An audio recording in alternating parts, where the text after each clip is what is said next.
Non, la concurrence, ça n'est pas la loi de la jungle. Et non seulement c'est la protection du plus faible contre le plus fort, mais c'est aussi du point de vue de l'offre des entreprises, permettre aux petits qui a du talent de ne pas être étouffé par le gros acteur qui n'a pas forcément envie de voir ce nouvel acteur lui faire de l'ombre.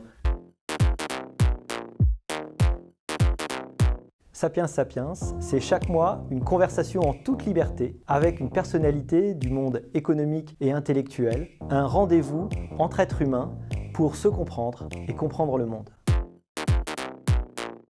Bonjour à tous, bienvenue pour ce nouveau numéro de Sapiens Sapiens.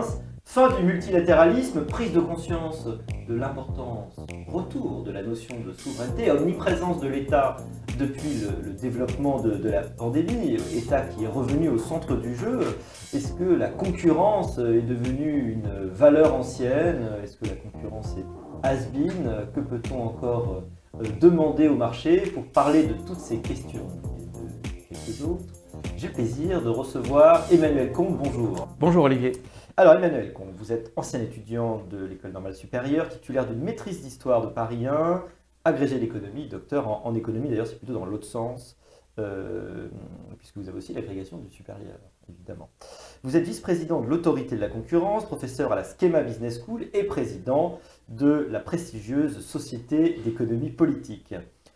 Parmi vos principaux ouvrages, La concurrence, qui vient de sortir tout récemment chez PUF, en 2021 donc, Économie et politique de la concurrence, Le low cost chez Repère, La politique de la concurrence et un précis d'économie en 1996, précis d'économie qui est bien connu des étudiants. La crise du Covid a provoqué, par l'arrêt des chaînes de production mondiales, de nombreuses critiques de la mondialisation et du libre-échange. On s'est aperçu que les chaînes de production étaient dépendantes au niveau mondial. Est-ce qu'on assiste du coup à une vraie remise en cause de ce mouvement de mondialisation ou est-ce que c'est seulement un épisode parmi d'autres? Je ne crois pas en réalité que la crise Covid va remettre structurellement en cause la mondialisation, qui a d'ailleurs fait plutôt la preuve de sa résilience, contrairement à ce que l'on dit. Ceci étant, on assiste bien depuis une quinzaine d'années, depuis la crise de 2008-2009, à un plateau, à une asymptote. La mondialisation a tendance à atteindre une sorte de sommet naturel. Peut-être parce qu'elle a atteint sa maturité. D'abord, elle a atteint pouvait aller tellement plus loin. Non, elle a atteint sa maturité naturelle, vous avez raison. Secondement, il y a quand même des politiques protectionnistes qui se sont mises en œuvre dès Obama. On parle souvent de Trump. Trump, en réalité, a systématisé ce qu'avait commencé à faire Obama. Donc, je ne crois pas qu'en réalité, la crise Covid soit un accélérateur. Cela a commencé bien avant. Au contraire, moi, je pense que la crise Covid a plutôt montré que grâce à la mondialisation qui existe, alors en effet, il y a eu des tensions sur les chaînes de valeur, on a pu s'approvisionner en masques de Chine. Et je note le paradoxe, alors que Donald Trump a mené une politique protectionnisme massive, il a dû se résoudre à importer des produits nécessaires pour lutter contre le Covid en provenance de Chine. Donc je ne crois pas que la crise Covid, qui rappelons-le, n'est pas une crise économique, c'est une crise sanitaire qui a eu comme conséquence de bloquer l'économie, mais dès lors que la cause, espérons-le grâce au vaccin, est surmontée, je crois qu'on va retourner à la normale. Je ne crois pas à l'idée qu'il y aura un après-Covid radicalement différent. On aura peut-être des relocalisations très partielles de certaines chaînes de valeur. D'abord, ça prend du temps. Tout ce que l'on va relocaliser, on va perdre en économie d'échelle et je crois plutôt à une régionalisation des chaînes de valeur plutôt qu'à ce mythe du retour de l'industrie à la maison. Je crois que, attention, on a tendance à surréagir, à surestimer. La mondialisation avait atteint sa limite. Il est probable qu'on ait toujours cette tentation protectionniste. Regardez, Biden finalement s'inscrit un petit peu dans la même veine que Donald Trump. Le ton n'est pas le même, mais sur le fond, il y a quand même cette idée de guerre commerciale. Mais il ne me semble pas qu'on va revenir massivement à du protectionnisme. On a l'impression qu'il y a ce même paradoxe. On bénéficie tous du commerce international et pourtant il a mauvaise presse et on a tendance à le critiquer. De la même façon, on bénéficie tous des bienfaits de la concurrence et pourtant, spécialement en France, alors est-ce que c'est cause culturelle, on pourra en discuter, on a l'impression que la concurrence est particulièrement mal vue, mal comprise. Est-ce qu'il y a donc une pédagogie de la concurrence à faire chez vous en France, à votre avis? Vous avez raison, Olivier. Pour moi, le problème en France, mais pas qu'en France, vous retrouvez ça dans les pays latins de manière plus générale, c'est un problème d'abord de compréhension. Nous n'avons pas véritablement de culture économique. La France est plutôt un pays de culture juridique, ce qui est très bien en soi. Hein. Or, la concurrence, elle est à mon avis pas forcément présentée de la bonne manière. Elle est souvent présentée en France, tout d'abord comme un moyen qui profite à un intérêt particulier qui est le consommateur.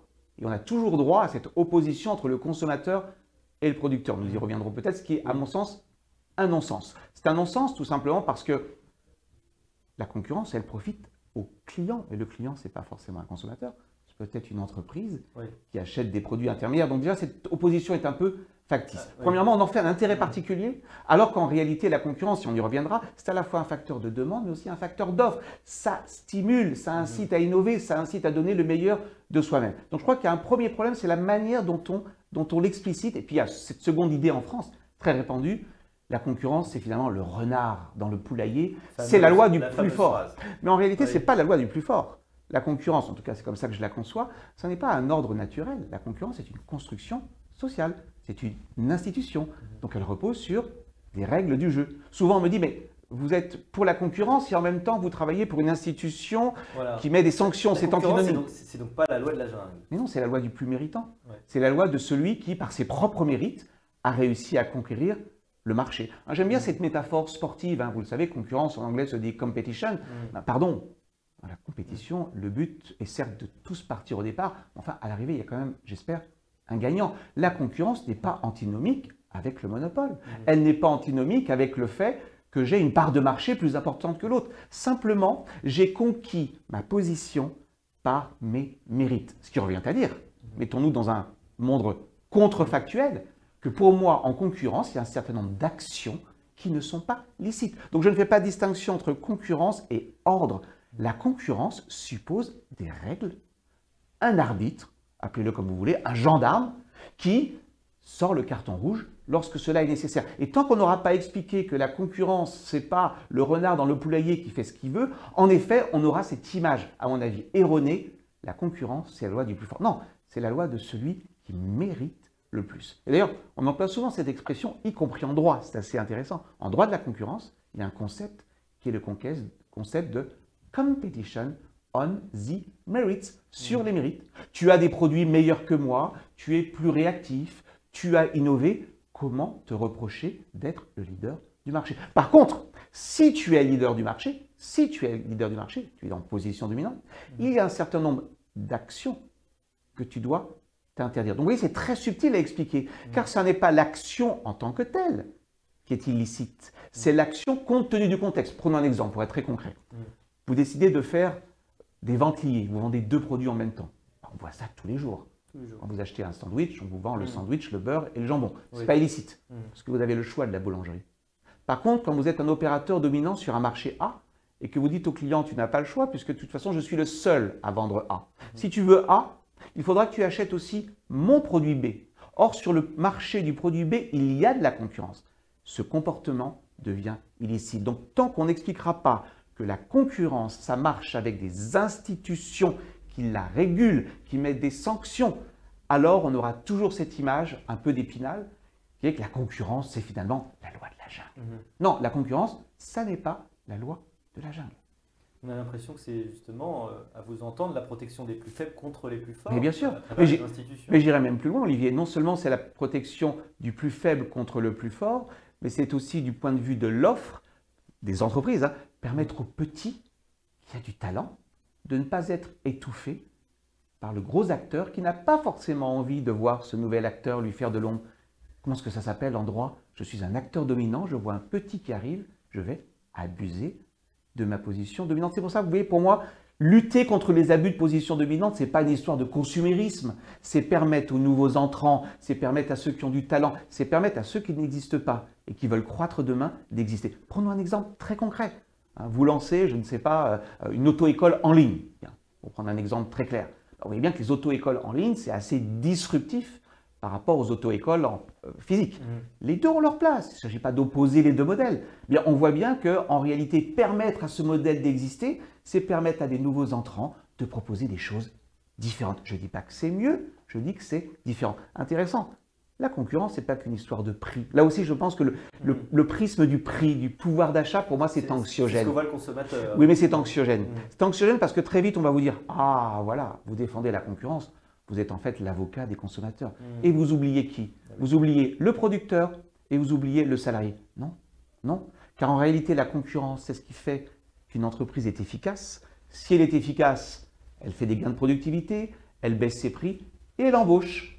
On s'aperçoit qu'en réalité, la concurrence est plutôt l'allié de l'emploi. Elle est plutôt l'allié de l'innovation. Ce qui ne veut pas dire, on va peut-être y revenir, que la concurrence ne pose pas problème sur le marché du travail s'il n'y a pas de système de flexi-sécurité. Donc moi, je pense qu'il faut sortir de cette espèce d'opposition. Vous aimez la concurrence, vous êtes du parti des consommateurs. Moi, monsieur, je suis du parti du producteur. On n'en sort pas. Je pense que c'est une erreur stratégique. Soyons très concrets. Vous voulez des champions en Europe? Les champions ne se décrètent pas. Vous savez, dans une compétition, on ne dit pas c'est toi qui vas gagner la course. Cours avec les autres, peut-être, et j'espère que tu seras meilleur que les autres, et bien à la fin, tu gagneras. Hein, attention, picking the winner. On ne décrète pas qui va gagner.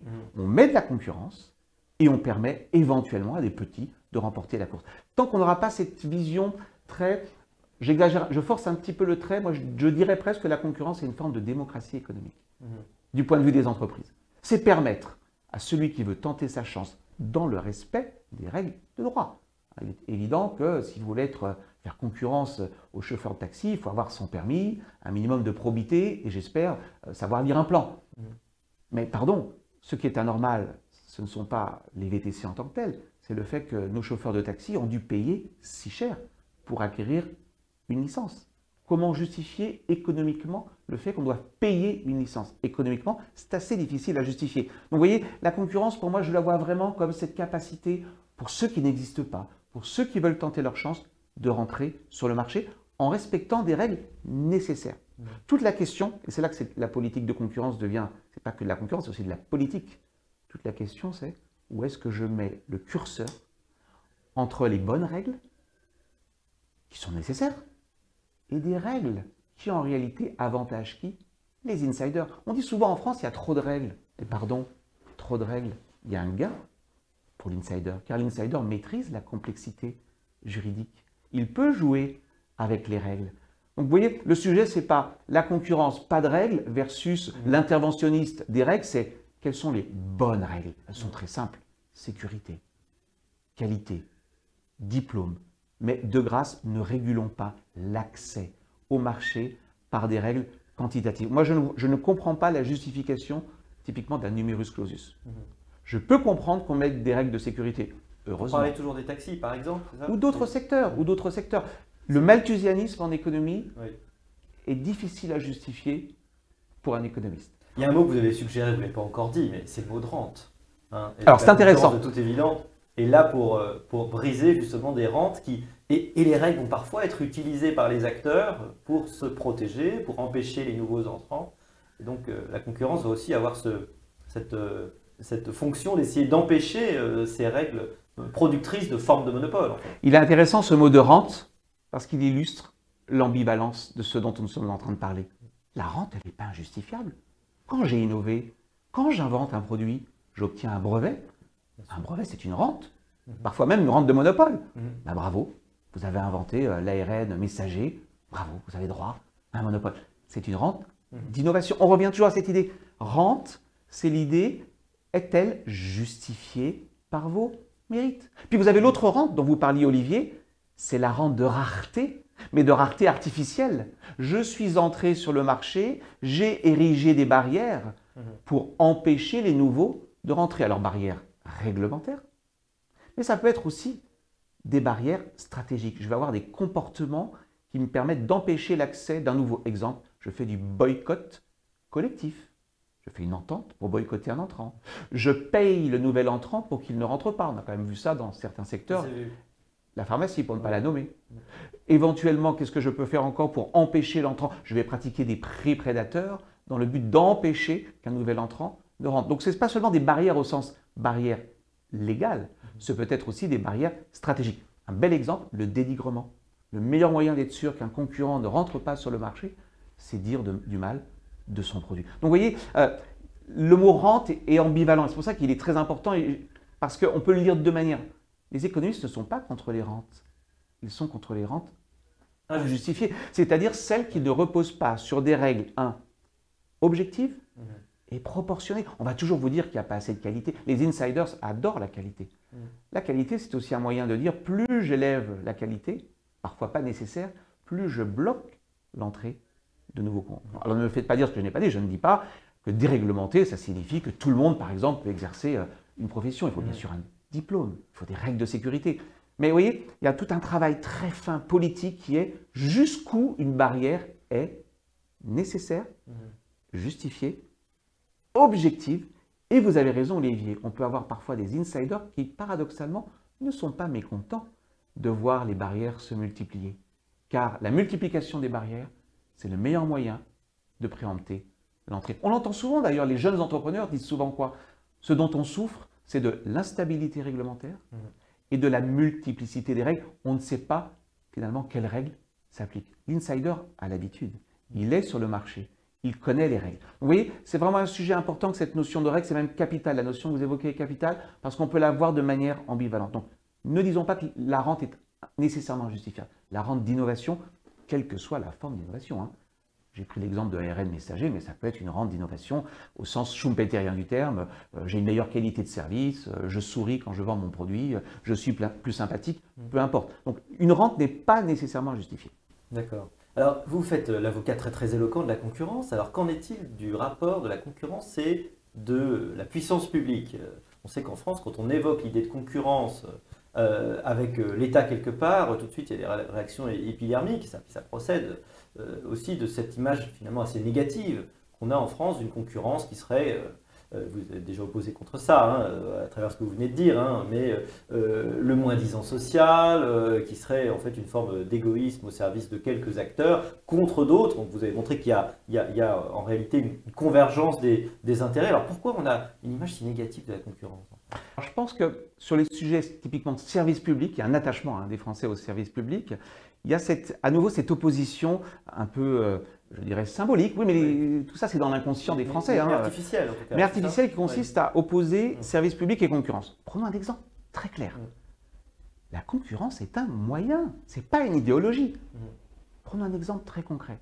Le baccalauréat. Il est évident que ce n'est pas au privé de décider quel est le contenu du diplôme et encore moins d'attribuer le grade, puisque c'est un grade national.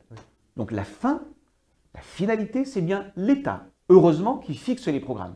Mais pour atteindre cette fin, qu'est-ce qui empêche, c'est déjà le cas, de mettre en concurrence des établissements privés et des établissements publics? Eh bien, je crois qu'il y a toujours cette confusion entre la concurrence comme finalité et la concurrence comme moyen. Si on arrivait à expliquer que la concurrence, c'est juste un moyen de rendre peut-être le service public plus efficace. Et non pas, ça n'est pas la destruction du service public, c'est même l'inverse pour moi. C'est pour mieux atteindre la fin, mettons un minimum de concurrence, non pas parce qu'elle existe la concurrence dans l'éducation, c'est la concurrence entre les élèves. Ne vaudrait-il pas plutôt une concurrence entre les établissements, ce qui n'est pas tout à fait la même chose, où vous auriez de l'émulation, de la différenciation, les méthodes pédagogiques ne seraient pas toutes les mêmes. C'est déjà le cas, hein, je force un peu le trait, on a déjà un secteur privé assez important, mais je crois que cette émulation entre public et privé, c'est au service d'un objectif qui est bien public. Vous voyez? Donc je crois qu'il y a toujours cette confusion-là en France. Et puis je reviens à mon point de tout à l'heure, je pense qu'en France, il y a malheureusement, mais je me répète un petit peu, cette confusion entre la concurrence qui est que du côté du consommateur face aux salariés. Non, la concurrence n'est pas l'ennemi non seulement de l'emploi, mais même du moins-disant. Ça n'est pas nécessairement, ça n'induit pas nécessairement du moins-disant social. Pour moi, ce sont deux sphères séparées. Vous pouvez avoir de la concurrence avec du mieux-disant social. Regardez les pays nordiques. Ah, pardon, les pays nordiques, j'ai envie de dire, c'est le meilleur des deux mondes. Hein. Vous avez de la concurrence sur le marché des produits, on va dire c'est le modèle à l'américaine. Hein. Vous avez en effet des entreprises qui disparaissent. Mais vous savez, ce qui est grave, ce n'est pas de perdre son emploi, c'est de ne pas en retrouver un. Et puis vous avez le meilleur de ce que l'on fait en Europe, c'est-à-dire le système de flexi-sécurité. Donc à nouveau, cette opposition un peu factice entre s'il y a de la concurrence, il y aura moins de social. Non, on peut avoir plus de social et plus de concurrence. Ça, ce n'est pas la responsabilité de la concurrence, c'est la responsabilité du politique. Vous voyez? Donc attention, mais tout ça relève un petit peu de l'inconscient et on revient toujours au sujet de départ. La France n'a pas véritablement, nous n'avons pas véritablement de culture économique. Je ne jette pas la pierre, hein, nul n'est parfait, mais je pense qu'on souffre beaucoup de ce manque de culture économique par rapport à d'autres pays, pas seulement américains. Hein. Vous regardez même en Europe, La place de la science économique dans le raisonnement est beaucoup plus étayée. Il y a quand même cet attachement très fort en France au service public. Prenez le train. Il ne s'agit pas de remettre en cause des obligations de service public. Heureusement qu'on a des trains régionaux qui ont des obligations d'horaire, des obligations... Mais qu'est-ce qui empêche qu'entre Paris et Lyon, vous ayez par exemple la SNCF, mais également d'autres opérateurs. Vous le savez d'ailleurs, le sujet est sur la table, puisque le secteur est ouvert à la concurrence depuis le 1er janvier 2021, si je ne dis pas de bêtises. Donc voilà, mais c'est très compliqué à porter pour le politique. Vous imaginez, pour un décideur politique, expliquer que la concurrence n'est pas antinomique avec le service public, c'est assez subtil.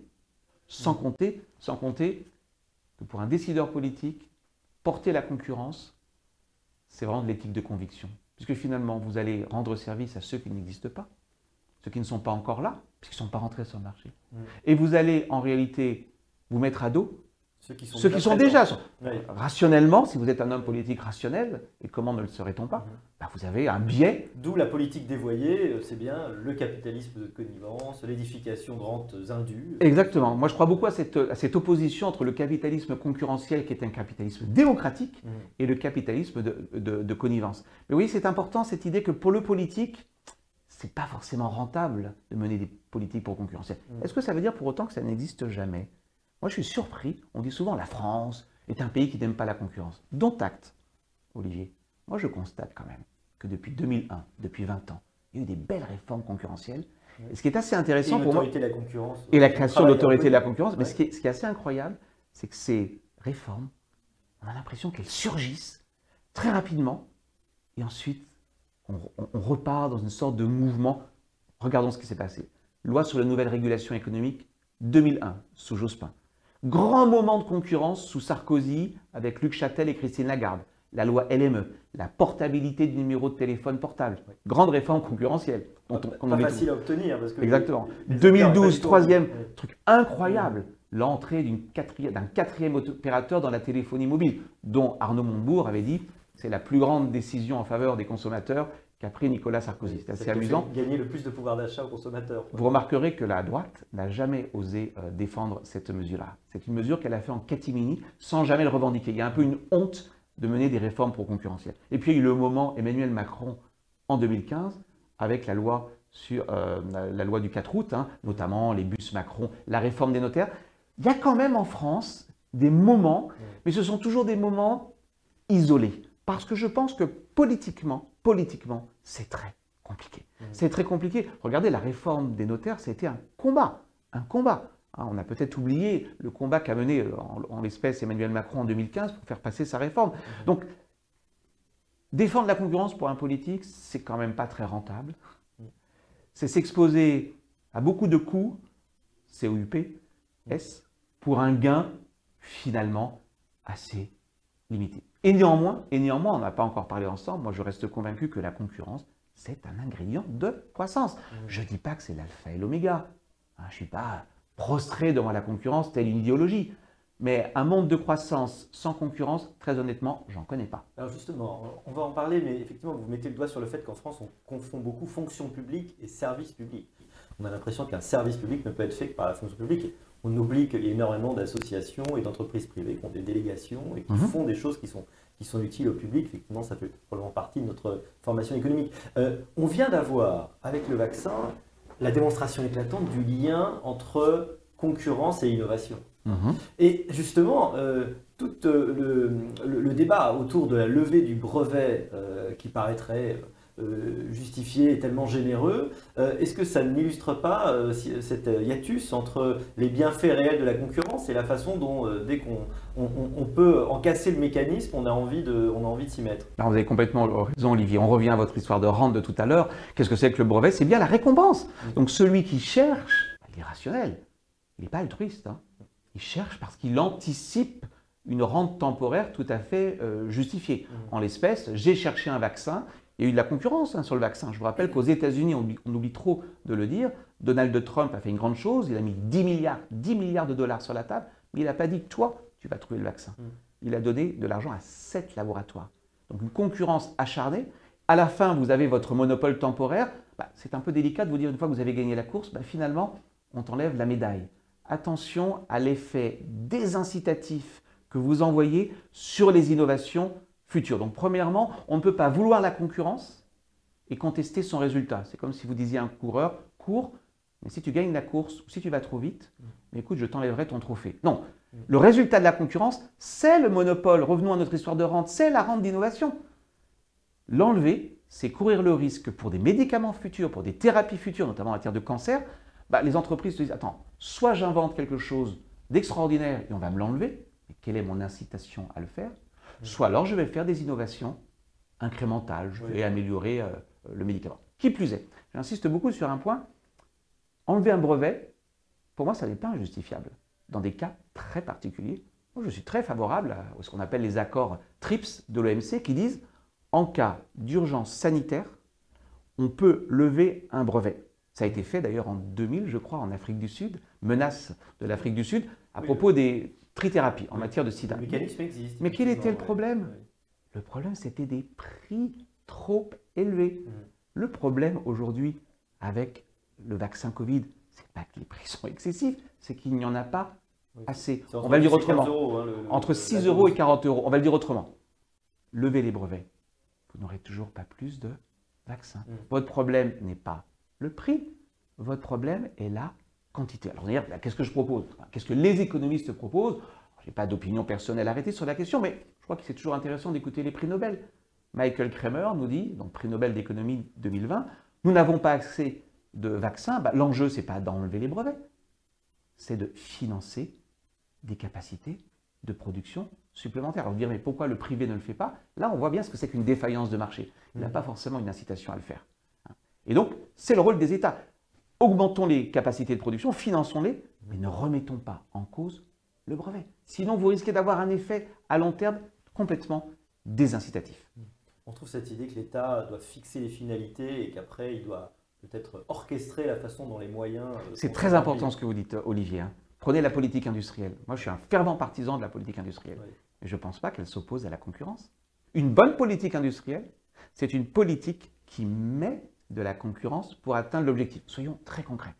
Japon, années 60, le gouvernement, le MITI, dit on veut devenir leader dans les automobiles, ce qu'ils sont devenus, et dans l'électronique grand public. Ça, c'est l'objectif. On va mettre de la concurrence sur le marché domestique. On oublie qu'au Japon, vous avez 11 constructeurs, tenez-vous bien, Olivier, 11, pas marque, 11 constructeurs automobiles. C'est par la concurrence entre les constructeurs qu'il y a eu ces innovations, la voiture hybride de Toyota, etc., etc. Donc vous voyez, politique industrielle, objectif public légitime, ça ne s'oppose pas à la concurrence. Mais l'État stratège, c'est celui qui va fixer ses objectifs. Mais bien sûr, et qui dit ensuite au marché, on va faire un appel d'offres et que le meilleur gagne. Mais en France, on a trop tendance à faire du mécano-industriel. Tiens, je vais désigner le vainqueur à l'avance. Non, dans une course, on ne désigne pas le vainqueur à l'avance. Les champions, on ne les construit pas, ils se construisent eux-mêmes. C'est la concurrence qui va produire ces nouveaux champions. C'est pour ça que moi, je m'inscris vraiment en porte-à-faux contre toute cette idéologie.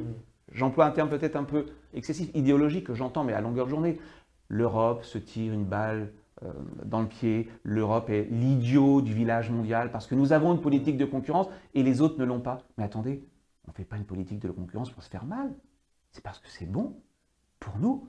Parce que jusqu'à preuve du contraire, la concurrence est plutôt un aiguillon pour la compétitivité, c'est plutôt un aiguillon pour la productivité, c'est plutôt un aiguillon pour l'innovation. Premièrement. Secondement, la politique de concurrence européenne, elle ne lutte pas contre les entreprises européennes, elle lutte contre les entreprises d'où qu'elles viennent, qui mettent en œuvre des pratiques anticoncurrentielles. On est bien content, me semble-t-il, d'avoir la politique de concurrence en Europe pour lutter contre les abus supposés de Google. Donc vous voyez, attention à cette opposition avec cette idée que la concurrence, vouloir la concurrence pour soi-même alors que les autres ne la veulent pas, c'est se faire mal. Je constate au passage que les États-Unis sont quand même dans un discours complètement inverse depuis 3-4 ans en disant « Pourquoi avons-nous renoncé à la concurrence depuis 20 ans ?» Je vous renvoie au bouquin de Philippon, etc. où on vous dit si on avait eu un petit peu d'antitrust, on n'aurait peut-être pas dans tous les domaines, pas que dans les GAFA. Vous regardez l'aérien, vous regardez la téléphonie mobile, on n'aurait pas ces mastodontes et ces marges très élevées. Donc la concurrence, ce n'est pas mauvais pour soi-même, ce n'est pas se faire mal, c'est un atout. Alors je ne suis pas idéologue, je ne dis pas qu'il faut que de la concurrence. Moi je suis pour la politique industrielle, je suis pour l'innovation, bien entendu. Mais en Europe, c'est trop souvent le discours, vous voulez de la politique industrielle, Commençons par mettre en sommeil la politique concurrente. Non, il faut marcher sur ces deux jambes. On a besoin de la concurrence et on a besoin d'un État stratège qui fixe les objectifs, qui fixe les priorités. Oui, on veut des semi-conducteurs, pourquoi pas? Fixons le cap, mettons l'argent, mais attention, mettons de la concurrence sur le marché. Alors, la concurrence, c'est la concurrence entre les entreprises, mais c'est aussi la concurrence entre les pays, justement. On a l'impression, comme on l'a dit au tout début, hein, qu'on arrive à un vrai plateau, en effet, en tout cas une forme de fin du multilatéralisme ou de remise en question du multilatéralisme. Alors, est-ce que le protectionnisme est toujours injustifié? Est-ce qu'il n'est pas finalement une façon aussi pour les États d'entrer en concurrence? Ou alors, quelles sont les bonnes façons, pour le dire autrement, pour les États d'entrer en concurrence? Alors déjà, une première remarque, on entend parfois, pour rester sur notre discussion, sur cette vision un petit peu subliminale de la concurrence, on dit la concurrence est déloyale parce que le Vietnam a des coûts de production plus bas que nous, dont acte. Mais pardon, ça s'appelle un avantage comparatif. Ce que je veux dire par là, si on reproche au Vietnam de produire moins cher, le Vietnam peut à juste titre nous reprocher d'avoir, je ne sais pas, des talents pour la production de fromage ou bien pour la production de produits de luxe. Attention à ne pas considérer que toute différence est anticoncurrentielle. Parce que sinon, si la concurrence, c'est tous les mêmes, bah, pardon, dans une course... Il y a peu de concurrence. Si tout le monde court à la même vitesse, tout le monde court à la même vitesse, pardon, à la fin. Donc déjà, cette idée qui est de dire on est différent. Non, on revient toujours à notre même sujet.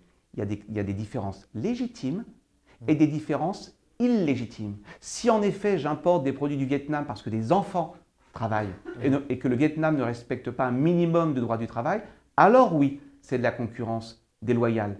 Mais le fait, je ne sais pas, qu'à Dubaï, il y ait du pétrole qui soit moins cher qu'en France, pardon, c'est lié à des considérations géographiques. Donc attention, on a trop souvent tendance à dire, regardez, il produit moins cher que moi parce qu'il a un avantage. Tout avantage n'est pas déloyal.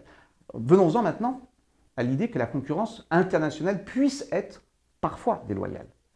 Mais tout ça, me semble-t-il, est assez codifié dans le droit. Le dumping est une pratique, en effet, déloyale. Le fait de vendre moins cher à l'exportation sur son propre territoire. Les subventions publiques peuvent être un moyen déloyal de conquérir des marchés. Eh bien, il est normal dans ce cas-là, de se protéger. Mais pardon, tout cela est prévu. Ça s'appelle la politique de défense commerciale. Le problème, c'est qu'en Europe, on ne l'a pas utilisé pendant trop longtemps. Pendant trop longtemps, pour le coup, on a été un peu naïf. On n'a pas utilisé des instruments anti-dumping, anti-subvention. J'ai quand même le sentiment que depuis, notamment l'arrivée de Thierry Breton, il y a un vrai changement de ton, puisque vous avez vu, l'Europe a décidé maintenant d'avoir une politique commerciale assez agressive. Mais c'est du protectionnisme chirurgical. Moi, je ne suis pas contre le protectionnisme, et les économistes en général. Le protectionnisme, ça se justifie quand je suis victime de concurrence déloyale. Enfin, ce n'est pas sur tous les marchés. Secondement, le protectionnisme, ça se justifie temporairement. Quand je veux rattraper un retard, c'est le vieil argument et oui, de l'industrie naissante. Ouais. Et là où j'ai du mal, c'est avec l'idée qu'on puisse faire du protectionnisme une politique généralisée. Restons 2 secondes sur ce qu'a fait Donald Trump. Le bilan il est connu, il est très clair, il a été étudié de toutes les facettes par les économistes. Protectionnisme généralisé avec la Chine. Bilan sur l'emploi. Il a en effet sauvé des emplois directs. Heureusement, c'est le but. Oui, sauf que, vous savez, en économie, il y a ce que l'on voit. Toujours cette phrase de Frédéric Bastiat. Et ce que l'on ne voit pas. Le visible et l'invisible. Et puis quand on regarde les effets indirects, car qui importe de l'acier chinois? Ce sont les producteurs automobiles américains. Ils ont payé leur acier plus cher. Donc leur compétitivité a été dégradée. Ils ont licencié.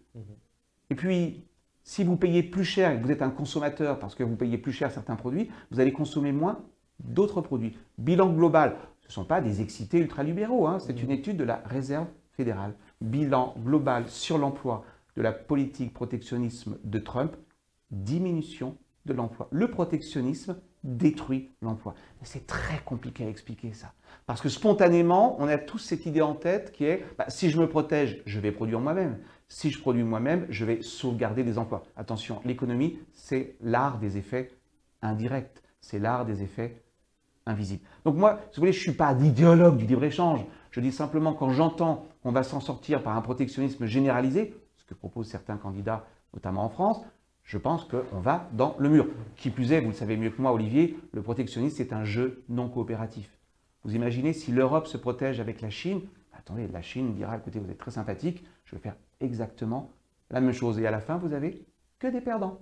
Confère la crise de 1929. Donc attention, il ne s'agit pas de dire que le protectionnisme est injustifié.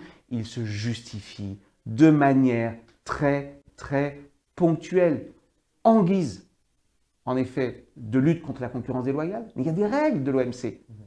Et pour développer une industrie naissante. Très intéressant. Est-ce que le protectionnisme permet de rattraper? Eh bien, l'histoire économique nous montre que ça permet de rattraper si vous mettez de la concurrence sur le marché domestique. Lorsque le Brésil a voulu rattraper l'Europe en matière automobile dans les années 30, il a protégé son industrie domestique. Mais c'est un monopole. Eh bien, il n'a pas réussi à rattraper. Donc, oui, on retrouve toujours cette même idée. Parce qu'au fond, qu'est-ce que c'est que le commerce international? C'est de la concurrence. C'est de la concurrence à l'importation.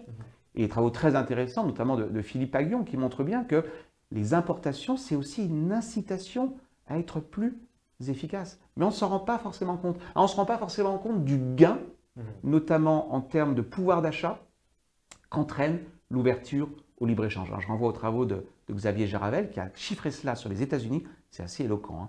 Il chiffre cela à peu près à 1200 à 1500 $ par ménage par an. Alors, on va me dire aussitôt, ah, oui, mais regardez de l'autre côté les destructions d'emplois. Oui. En réalité, quand vous faites le ratio coût-bénéfice, vous apercevez qu'en réalité, c'est une bonne opportunité. Ça ne veut pas dire qu'il faut laisser ceux qui ont perdu leur emploi sans aide. Et là, on revient à notre débat de départ. Pour moi, la concurrence n'est acceptable que si elle est sur un modèle un peu nordique. Oui. On a la concurrence à l'américaine, si j'ose dire, hein, confère le Covid. Hein. Tu perds ton emploi, tu perds tout. Mais attention, ce n'est pas nécessaire. La concurrence n'implique pas nécessairement la précarité. Dans les pays du Nord, on licencie très facilement les personnes. Et vous avez pourtant un système de flexi-sécurité. Donc moi, je crois vraiment, mais ça c'est un choix plus personnel, hein, que la concurrence n'est acceptable sur le marché des produits que si les hommes sont protégés sur le marché du travail. En amont, formation, et puis en aval, accompagnement, transition. Regardez en Europe, le fonds pour la mondialisation. On a un fonds qui permet aux travailleurs, justement, qui sont victimes de la mondialisation, d'être accompagnés. Il n'est pas suffisant, c'est évident. Donc vous voyez, ça va être très compliqué pour revenir à notre finalement, discussion de départ, pour un homme politique de montrer qu'il faut sortir de cette position un peu binaire et un peu naïve. Il faudrait choisir entre la concurrence et la prospérité sociale. Non, on peut avoir les deux. Mais je suis d'accord, on peut avoir l'un sans l'autre. Mais l'un n'exclut pas l'autre. Hein, donc, je suis vraiment sur cette idée que la concurrence est un moyen, c'est un outil. C'est un outil pour être efficace. Libre à l'État ensuite de fixer ses objectifs sociétaux. Moi, typiquement, je suis pour le revenu universel. Vous voyez, pour moi, le revenu universel ne s'oppose pas du tout à la logique de concurrence, bien au contraire, puisqu'elle protège les individus en les mettant à l'abri de la précarité. J'aimerais pas terminer sans parler justement des GAFA, il faut bien des GAFA, il faut bien les citer. Vous avez parlé de monopoles qui sont capables d'écraser les nouveaux entrants, de les absorber et d'empêcher leur arrivée. Est-ce que, à votre avis, ces grandes plateformes, avec le modèle qu'ils représentent et sur lequel elles sont fondées, est-ce que ces grandes plateformes changent vraiment le jeu concurrentiel? Est-ce qu'on est là face à un objet concurrentiel nouveau qui appelle à des traitements spécifiques? Oui, moi je pense qu'on est face à un nouvel objet en ce sens que, premièrement, rapidité d'action. Vous voyez la constitution de positions dominantes assez justifiée économiquement, hein, oui. Parce que vous avez des économies de réseau. Mais en quelques années. En quelques années, avec ce qu'on appelle un effet tipping market, de basculement, et vous ne revenez quasiment pas en arrière. Donc il y a quand même un problème de vitesse, ce qui pose question aux autorités de concurrence, hein, entre le temps du marché et le temps de la régulation. D'où, vous le savez, en Europe, le fameux projet de Digital Market Act, qui est finalement une régulation un peu ex-ante. Donc je pense que déjà pour ce premier objet, il y a une spécificité. Puis il y a une seconde spécificité, à mon avis, du numérique, très compliquée à traiter, c'est le fait que dès lors que vous dominez un marché essentiellement avec des données, c'est de la data, vous allez pouvoir potentiellement conquérir de nouveaux marchés. Et à mon sens, il n'y a pas de limite à cela. Puisque plus vous agrégerez des données, plus vous pourrez les mixer et plus vous allez vous renforcer. Il n'y a plus de limite au marché pertinent. Oui, mais ce qui pose quand même un problème. Ce qui pose quand même un problème, Olivier, c'est que d'un autre côté, peut-on interdire à un opérateur de se diversifier? Non, en économie.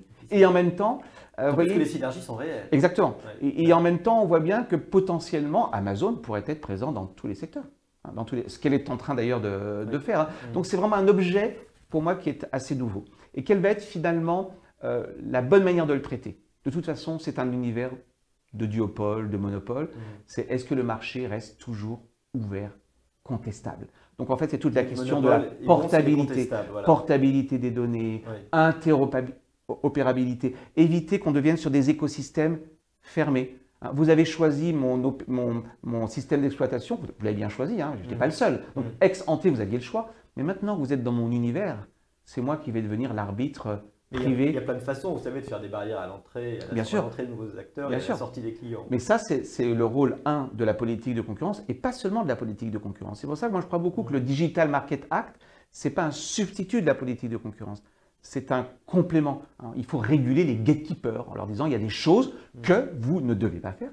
Le self-preferencing. On ne peut pas être des deux côtés. On ne peut pas dire d'un côté, écoutez, vous allez vendre vos produits sur ma plateforme, et puis si je m'aperçois que vos produits, finalement, ils marchent bien, je vais lancer sous ma marque propre mon propre produit. Alors, il faut choisir. On ne peut pas avantager ces produits par rapport à ceux des autres. Donc vous voyez, je pense que quand même les GAFA posent des questions nouvelles. Ceci étant, les pratiques telles qu'on les observe aujourd'hui, elles sont relativement classiques. C'est je suis dominant sur un marché, et je le répète, j'ai le droit d'être dominant.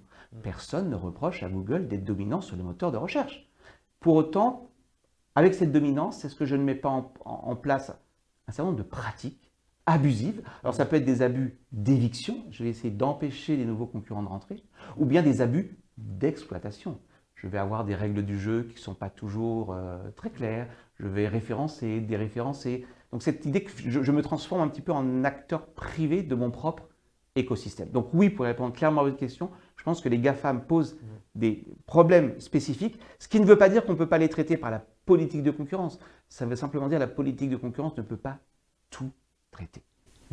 Alors pour terminer, je pose cette question traditionnelle maintenant chez Sapiens Sapiens, qui est comment choisit-on d'être enseignant et de s'intéresser à cette question particulière de la concurrence? Bon, je m'étale sur le divan, ça doit être psychanalytique. Oui. Alors l'économie, d'abord, je l'ai découvert assez tardivement puisque je faisais de l'histoire. Ce que j'aime dans l'économie, au-delà de la concurrence, c'est la subtilité des raisonnements. Et je crois beaucoup à cette phrase de Bastiat, l'économie c'est l'art de voir ce que personne ne voit. Donc rien n'est intuitif. Il n'y a rien de plus, je dirais, de plus subtil que le raisonnement économique. Alors qu'on a tous l'impression en France… La première impression est souvent trompeuse. Ah bien sûr, il y a 67 millions d'experts en économie en France. Alors que l'économie, c'est comme la médecine, ça s'apprend, il y a des réflexes, il y a des raisonnements. Ça, c'est mon appétence pour la science sociale qu'est l'économie, qui est tout à fait fascinante. Alors, mon appétence pour la concurrence, c'est que moi, je reste persuadé, alors peut-être si j'ai un grand naïf, que la concurrence, c'est plutôt une valeur de gauche, c'est plutôt une valeur, j'exagère un peu, presque anarchiste. C'est l'idée que celui qui n'a rien, celui qui veut tenter sa chance, a le droit de tenter sa chance. Donc il y a ce côté très finalement ouvert sur le monde. Valeur de progrès. Valeur de progrès. Et je constate d'ailleurs que les grands libéraux, en France notamment Frédéric Bastiat, ont grandement contribué justement à cette idée de liberté économique. Donc je crois qu'il y a quand même cette appétence pour la concurrence, c'est foncièrement la démocratie économique. Mais je le répète, démocratie économique à condition qu'en amont, on ait donné les capacités aux individus. Donc un État très interventionniste qui finance l'éducation. Je n'ai pas de problème avec ça. Ça peut être l'éducation privée ou publique, peu importe. Et puis un État qui accompagne les individus. Pas de concurrence sur le marché des produits s'il n'y a pas de sécurité sur le marché des personnes. Voilà, mais je crois qu'il y a quand même il y a une dimension sociale derrière. La concurrence, ça reste quand même… Vous savez, moi, je n'ai pas de problème avec les personnes qui deviennent riches. Je préfère quelqu'un qui soit riche par son talent, un Elon Musk, parce qu'il a créé, parce qu'il a inventé, plutôt parce qu'il a simplement bénéficié d'une rente de rareté, voire d'héritage. Donc la concurrence, contrairement à ce qu'on se croit, ce n'est pas du tout l'image du capitalisme de l'entre-soi. C'est plutôt un capitalisme disruptif, c'est un capitalisme ouvert, c'est un capitalisme où celui qui a une idée a le droit de tenter sa chance dans le respect des règles du jeu. Merci beaucoup Emmanuel Combes. Merci Olivier.